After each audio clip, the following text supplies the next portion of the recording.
ഞാൻ നേരത്തെ പറഞ്ഞതുപോലെ ഉമാ തോമസ് MLA ആരോഗ്യനിലയിൽ നേരിയ പുരോഗതി ഉണ്ടായിട്ടുണ്ട് എന്നത് സന്തോഷം പകരുന്ന കാര്യമാണ്. അവർ കണ്ണുകൾ തുറന്നിരിക്കുന്നു, കൈകാലുകൾ ചലിപ്പിച്ചിരിക്കുന്നു. ഉമാ തോമസിന്റെ മകൻ അല്പസമയത്തിന് മുൻപ് ഉമാ തോമസിനെ കയറി സന്ദർശിച്ചിരുന്നു. അതേസമയം കലൂർ സ്റ്റേഡിയത്തിൽ വൻ സുരക്ഷാ വീഴ്ചയെന്ന് സംയുക്ത പരിശോധനാ റിപ്പോർട്ടും പുറത്തു വന്നിരിക്കുകയാണ്. പോലീസും ഫയർഫോഴ്സും പൊതുമരാമത്ത് വിഭാഗങ്ങളുമാണ് ഈ സംയുക്ത പരിശോധനാ റിപ്പോർട്ട് തയ്യാറാക്കിയിരിക്കുന്നത്. അർച്ചന കൊച്ചിയിൽ നിന്ന് നമ്മളോടൊപ്പം ചേരുകയാണ്. നമുക്ക് നോക്കാം ഈ എന്തൊക്കെയാണ് സംഭവിച്ചുകൊണ്ടിരിക്കുന്നതെന്ന്. Archana, good morning.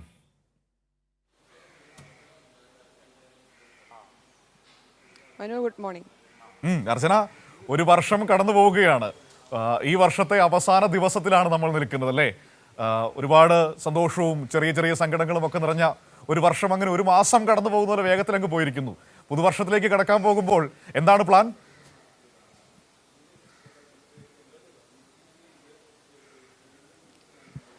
തീർച്ചയായും മനു, ഒരു വർഷം എന്ന് പറയുന്നത് വലിയ കാലയളവൊന്നുമല്ല, പെട്ടെന്നാണ് പോയത്. ഇനി നമ്മൾ അടുത്ത വർഷത്തിലേക്ക് കടക്കുകയാണ്. പ്രത്യേകിച്ച് വലിയ പ്ലാനിങ്ങുകളൊന്നുമില്ല. എല്ലാ വർഷവും കടന്നു പോകുന്നത് പോലെ അടുത്ത വർഷവും. പിന്നെ ദുശീലങ്ങളൊന്നും ഇല്ലാത്തത് കൊണ്ട് തന്നെ മാറ്റങ്ങളൊന്നും ആവശ്യമില്ലെന്ന് തോന്നുന്നു. എന്തായാലും ഇന്ന് നമ്മളെ സംബന്ധിച്ച് ഏറെ പ്രതീക്ഷയുള്ള ഒരു വാക്കുകളാണ്. കാരണം അടുത്ത വർഷത്തെ ഞാൻ അതുകൊണ്ടാണ് ആ ഒരു പ്രതീക്ഷയുടെ കാര്യം ചോദിച്ചത്. കാരണം ഉമാ തോമസ് കണ്ണു തുറന്നിരിക്കുന്നു എന്നത് നമ്മളെ സംബന്ധിച്ച് ഏറെ പ്രധാനപ്പെട്ടത് തന്നെയാണ്. അവർ മെല്ലെ മെല്ലെ സാധാരണ ജീവിതത്തിലേക്ക് മടങ്ങി വരുന്നു എന്ന് പറയുന്നത് സന്തോഷം നൽകുന്നതാണ്. അപ്പോൾ ആ പ്രതീക്ഷയുടെ വാർത്തയിൽ നിന്ന് തുടങ്ങാം. ഇപ്പോൾ ആരോഗ്യനിലയിൽ നേരിയ മാറ്റം ഉണ്ടായിരിക്കുന്നു. അമ്മയെ കയറി കണ്ടതിന് ശേഷം മകൻ എന്താണ് പറഞ്ഞത്, പങ്കുവച്ചത്?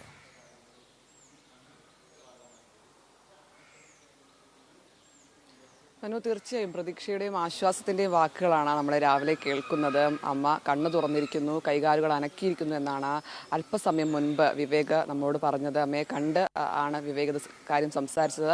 എന്തായാലും അത് വലിയ പ്രതീക്ഷ നൽകുന്നതാണ്. കാരണം നിരവധി പേരാണ് ഉമാ തോമസ് തിരിച്ചു വരുന്നതുമായി പ്രാർത്ഥിച്ച് കാത്തിരിക്കുന്നത്. അവർക്കൊക്കെ കേൾക്കാൻ വേണ്ടി കാത്തിരുന്നൊരു വാക്കുകളാണ്. എന്തായാലും ഇത് സംബന്ധിച്ച് ആരോഗ്യസ്ഥിതിയിൽ എത്രത്തോളം മാറ്റം ഉണ്ടായിട്ടുണ്ട് എന്ന് വ്യക്തമാക്കണമെങ്കിൽ ആശുപത്രി അധികൃതർ അത് സംബന്ധിച്ച കാര്യങ്ങൾ പറയണം. ഈ 10:30 വീണ്ടും ഒരു മെഡിക്കൽ ബോർഡ് യോഗം ചേരുകയാണ്. അതിലായിരിക്കും ഈ കാര്യങ്ങളെല്ലാം തന്നെ എത്രത്തോളം ആരോഗ്യസ്ഥിതിയെ സംബന്ധിച്ച് മാറ്റങ്ങൾ ഉണ്ടാക്കിയിട്ടുണ്ട് എന്ന് പറയാൻ കഴിയുക. നിലവിൽ ഗുരുതരമായി തന്നെ തുടരുകയാണ്. അതിൽ പ്രധാനപ്പെട്ട ഒരു കാര്യം ഈ ശ്വാസകോശത്തിനേറ്റ പരിക്കുകളാണ്. അതാണ് ഏറ്റവും ഗുരുതരമായി തുടരുന്നത്. തലക്കേറ്റ ക്ഷതം അതത്ര ഗുരുതരമല്ല എന്ന് ഡോക്ടർമാർ ഇന്നലെ തന്നെ വ്യക്തമാക്കിയിരുന്നു. ഇനി CT സ്കാൻ ഉൾപ്പെടെയുള്ള നടപടികളെല്ലാം കടക്കേണ്ടതുണ്ട്.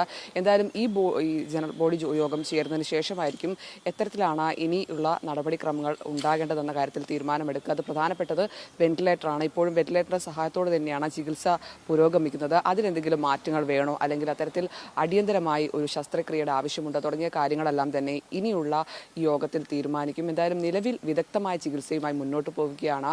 പതിയെ ഉമാ തോമസിന്റെ ആരോഗ്യം തിരിച്ചു പിടിക്കാൻ തന്നെയാണ് ഈ ആശുപത്രി അധികൃതരുടെ ദൗത്യം. അത് തന്നെയാണ് അവർ പൂർത്തിയാക്കുന്നത്. വിദഗ്ധമായ ചികിത്സ തന്നെയാണ് നൽകുന്നത്. അതിന് പ്രത്യേക സംഘം രൂപീകരിച്ചിട്ടുണ്ട്.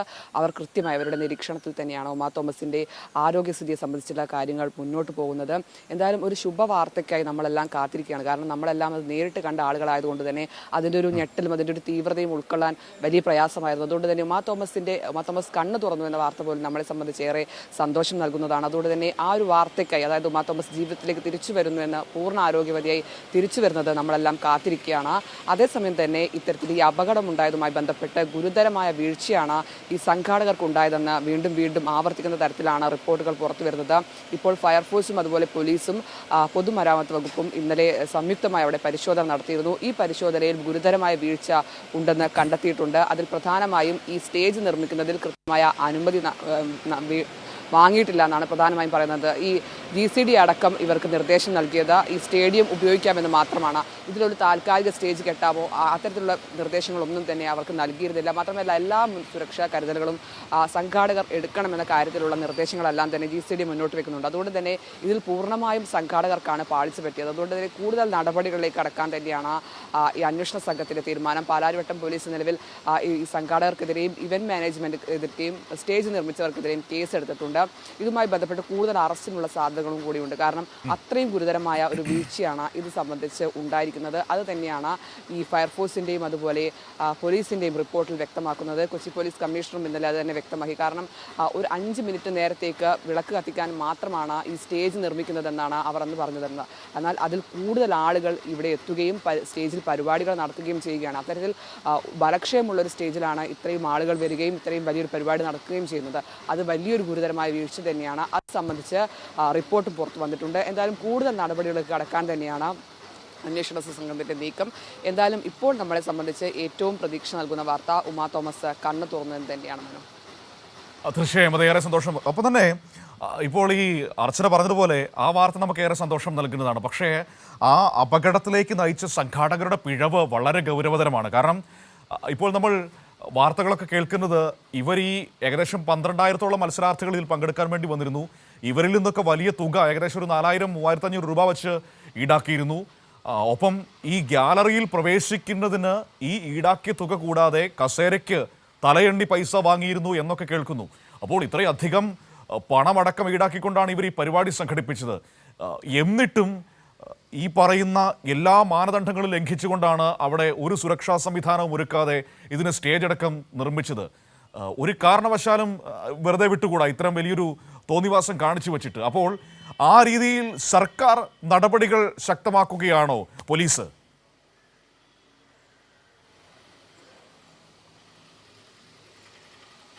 തീർച്ചയായും വീഴ്ച ഉണ്ടായാൽ ശക്തമായ നടപടിയെടുക്കുമെന്ന് ഇന്നലെ മന്ത്രിമാരെല്ലാം തന്നെ പ്രതികരിച്ചിരുന്നു. അത്തരത്തിൽ തന്നെയാണ് നടപടികൾ മുന്നോട്ട് പോകുന്നത്. അതായത് ഇപ്പോൾ 3 പേർക്കെതിരെയാണ് ഉടനടി കേസെടുത്തിരിക്കുന്നത്. ഇതിൽ പ്രധാനമായും ഈ സംഘാടകർ, ഇവന്റ് മാനേജർ, അതുപോലെ ഈ സ്റ്റേജ് നിർമ്മിച്ചവർ, ഇവർക്കെതിരെയാണ് പ്രധാനമായും ഇപ്പോൾ കേസെടുത്തിരിക്കുന്നത്.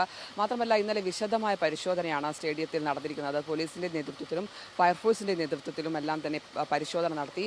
പ്രധാനമായും ഇങ്ങനെ ഒരു സ്റ്റേജ് നിർമ്മിക്കുന്നതിലും ഇത്രയും ആളുകളെ, അതായത് 12,000-ലധികം ആളുകളെ പങ്കെടുപ്പിക്കുന്ന ഒരു പരിപാടി നടക്കുമ്പോഴും ഇതിൽ കൃത്യമായി ഈ സുരക്ഷാ ക്രമീകരണങ്ങൾ പാലിക്കേണ്ടതുണ്ട്. അതിനായി കോർപ്പറേഷൻ്റെയും അതുപോലെ ഫയർഫോഴ്സിൻ്റെയും NOC അടക്കമുള്ള നടപടികൾ പൂർത്തിയാക്കേണ്ടതുണ്ട്. അവരുടെ അനുമതിയും തേടേണ്ടതുണ്ട്. എന്നാൽ ഇതൊന്നും തേടാതെയാണ് അവർ ഇത്തരത്തിലൊരു പരിപാടി നടത്തിയത്. എന്നാൽ തന്നെ ഫയർഫോഴ്സ് അത് വ്യക്തമാക്കുകയും ചെയ്തു. അതായത് NOC അടക്കമുള്ള കാര്യങ്ങൾ ഇവർ വാങ്ങിയിട്ടില്ല, അത്തരത്തിൽ യാതൊരു അനുമതിയും തേടിയിട്ടില്ല എന്നും ഇവർ വ്യക്തമാക്കുകയുണ്ട്. അതുകൊണ്ട് തന്നെ ഇവരുടെ വീഴ്ച ഗുരുതരമായി വെളിവാക്കുന്ന എല്ലാ കാര്യങ്ങളും മുന്നിലുണ്ട്. അതുകൊണ്ട് തന്നെയാണ് കൃത്യമായ നടപടിയുമായി പോലീസ് മുന്നോട്ട് പോകുന്നത്. ഇനി കൂടുതൽ പേർ ഇത് സംബന്ധിച്ച് അറസ്റ്റിലുള്ള സാധ്യതകളാണ് ഇനി മുന്നോട്ടുള്ളത്. കാരണം ഇവരെ അടക്കം ചോദ്യം ചെയ്യുകയാണ്. എന്താണ് സംഭവിച്ചതെന്നടക്കമുള്ള കാര്യങ്ങളാണ് ഇനി പ്രധാനമായും പരിശോധിക്കാനുള്ളത്. അതേസമയം തന്നെ എന്തായാലും അത്തരം നടപടികളിലേക്കാണ് പ്രധാനമായും ഇനി മുന്നോട്ട് പോകുന്നത്. ഇവരെ ചോദ്യം ചെയ്യുന്ന അടക്ക നടപടികളിലേക്ക് ഇനി കടക്കും. ഒരാൾ ഇന്നലെ തന്നെ കീഴടങ്ങിയിരുന്നു. ഇനി അടുത്ത ആളുകൾ, അതായത് ഈ ഇവന്റ് മാനേജ്മെന്റുമായി ബന്ധപ്പെട്ട് കൂടുതൽ ആളുകളെ വിളിച്ചു വരുത്തി അവരെ ചോദ്യം ചെയ്യാനുള്ളൊരു സാധ്യത കൂടിയാണ് മുന്നിൽ കാണുന്നത്. അതിനിടെയാണ് ഇത്തരത്തിൽ ഇവന്റ് മാനേജർ അടക്കമുള്ള ആളുകൾ മുൻകൂർ ജാമ്യാപേക്ഷയുമായി കോടതിയെ സമീപിച്ചത്. ഇവർ പറയുന്നത് തങ്ങൾക്ക് ഇത്തരത്തിലൊരു സംശയം, ഒരു ക്ലാരിഫിക്കേഷൻ ഉണ്ട്. അർച്ചന, മൃദംഗാവിഷനാണല്ലേ പരിപാടി സംഘടിപ്പിച്ചത്? അത് ഓർഗനൈസ് ചെയ്തത് ഓസ്കർ ഇവന്റ് മാനേജ്മെന്റ് അല്ലേ?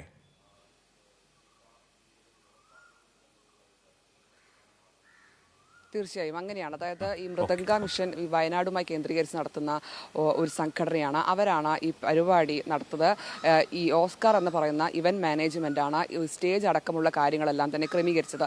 ഇവർ 2 പേർക്കും ഇതിൽ വീഴ്ചയുണ്ടായിട്ടുണ്ടെന്ന് ഈ പോലീസ് അന്വേഷണത്തിൽ വ്യക്തമാവുകയും ചെയ്തിട്ടുണ്ട്. അതായത് ഈ സ്റ്റേജിന്റെ ബലക്ഷയമാണ് പ്രധാനമായും എടുത്തു പറയേണ്ടത്. അതായത് ആളുകൾക്ക് പങ്കെടുക്കാൻ കഴിയുന്ന ഒരു തരത്തിലായിരുന്നില്ല ഈ സ്റ്റേജ് കെട്ടിയിരുന്നത്. അതായത് GCDയോട് ഇവർ വ്യക്തമാക്കിയിരുന്നത് 5 മിനിറ്റ് നേരത്തേക്ക് വിളക്ക് കത്തിക്കാൻ മാത്രം ഒരു സ്റ്റേജ് നിർമ്മിക്കുന്നു എന്നാണ്. എന്നാൽ നമ്മൾ അവിടെ കണ്ട കാഴ്ച, അവിടെ 2 തട്ടുകളായി ഇത്തരത്തിൽ വേദികൾ നിർമ്മിക്കുന്നു. ആ മുകളിലത്തെ തട്ടിൽ പരിപാടികൾ നടക്കുന്നു. താഴത്തെ തട്ടിൽ ഈ VIP-കൾ ഉൾപ്പെടെയുള്ള ആളുകൾ ഇരിക്കുന്നു. ഈ VIP-കൾ ഉൾപ്പെടെയുള്ള ആളുകൾ ഇരിക്കുന്നിടത്ത് കസാര ഇട്ടാൽ പിന്നെ കുറഞ്ഞ ഒരു ദൂരം മാത്രമാണുള്ളത്. ആ സ്ഥലത്തേക്കാണ് ഉമാ തോമസ് നടന്നു വരുന്നതും ആ കൈവരിയിൽ പിടിക്കുകയും തുടർന്ന് താഴേക്ക് വീഴുകയും ചെയ്യുന്നത്. അതായത് പോലീസ് പറയുന്നതനുസരിച്ച് 11 മീറ്റർ താഴ്ചയിലേക്കാണ് ഉമാ തോമസ് വീണിരിക്കുന്നത്. അതായത് കൃത്യമായ ഒരു കൈവരിയോ ബാരിക്കേഡുകളോ പോലും ഇല്ലാതെയാണ് ഈ സ്റ്റേജ് നിർമ്മിച്ചത്. അത്തരത്തിൽ അടിമുടി ഈ വീഴ്ച സംഭവിച്ചതെന്ന കാര്യത്തിൽ യാതൊരു സംശയവുമില്ല. ഇനി കടുത്ത നടപടികളിലേക്ക് കടക്കാൻ തന്നെയാണ് അന്വേഷണ സംഘത്തിന്റെ തീരുമാനം. അത് ഇന്നലെ മന്ത്രി P. രാജീവ് ഉൾപ്പെടെയുള്ള ആളുകൾ പറയുകയും ചെയ്തിട്ടുണ്ട്. അതായത് വീഴ്ച സംഭവിച്ചിട്ടുണ്ടെങ്കിൽ ശക്തമായ നടപടി ഇവർക്കെതിരെ സ്വീകരിക്കും. അതിനുള്ള നടപടിയുമായാണ് ഇപ്പോൾ മുന്നോട്ട് പോകുന്നത്. മനു, ശരി അർച്ചന. അർച്ചനയാണ് നമുക്ക് കൊച്ചിയിൽ നിന്ന് ഈ വിവരങ്ങൾ നൽകിയത്.